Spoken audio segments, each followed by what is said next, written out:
couple more questions for you. You're headed back to Texas after this to launch the Cybertruck. Yeah. It's going to be a big launch. But I wanted to ask you right now, more broadly, just about the car business and what you see actually happening. And specifically, the government put in place lots of policies, as you know, to try to encourage more EVs. And one of the things that's happened uniquely is you have now a lot of car companies saying, actually, this is too ambitious for us. These plans are too ambitious. 4,000 dealers, I don't know if you saw just yesterday, sent a letter to the White House saying, this has gone too far. You're going too far. You had this anti-EV? It was this is going too fast, too far, and that there's not enough demand. Underneath all of this is this idea that maybe there's not enough demand for EVs, that the American public has not bought into they bought into it with your company, but they haven't bought into it broadly enough.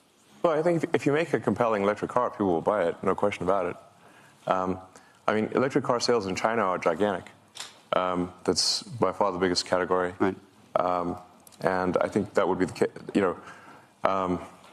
it's worth noting, so probably the best refutation of that is that the Tesla Model Y will be the best-selling car of any kind on Earth this year. Of any kind, gasoline or otherwise. Is there another car company that you think is doing a good job with EVs?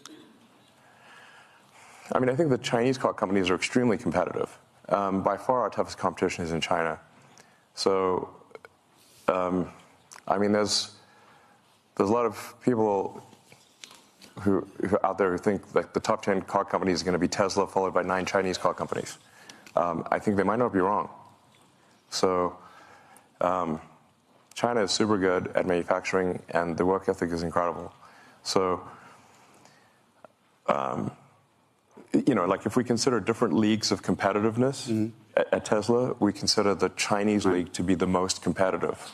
And by the way, we do very well in China, because our China team is the best China. How worried are you that the unionization effort that just took place I shouldn't say effort, but the new wages and the like at GM and Ford, that they're coming for you? And they are coming for you. What is that going to mean to you and your business?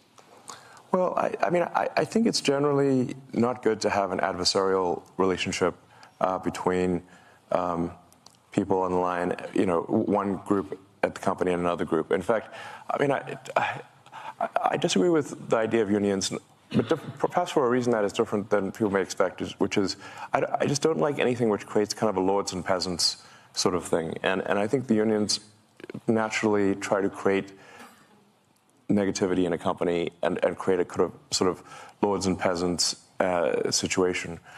There are many people at Tesla who have gone from working on the line to being in senior management. There is no lords and peasants. Everyone eats at the same table. Everyone parks in the same parking lot. At GM, there's a special elevator only for senior executives. We have no such thing at Tesla.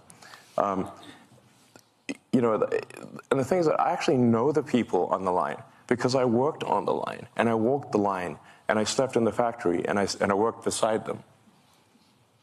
So I'm no stranger to them. And there are actually many times where I've said, well, can't we just hold a union vote? But apparently a company is not allowed to hold a union vote. So it has to be somehow called for, but the unions can't do it. So I said, well, let's just hold a vote and see what happens. The actual problem is the opposite. It's not that people are trapped at Tesla building cars. The challenge is how do we retain great people to do the hard work of building cars when they have like 6 other opportunities that they can do that are easier. That's the actual difficulty, is that building cars is hard work, and there are much easier jobs.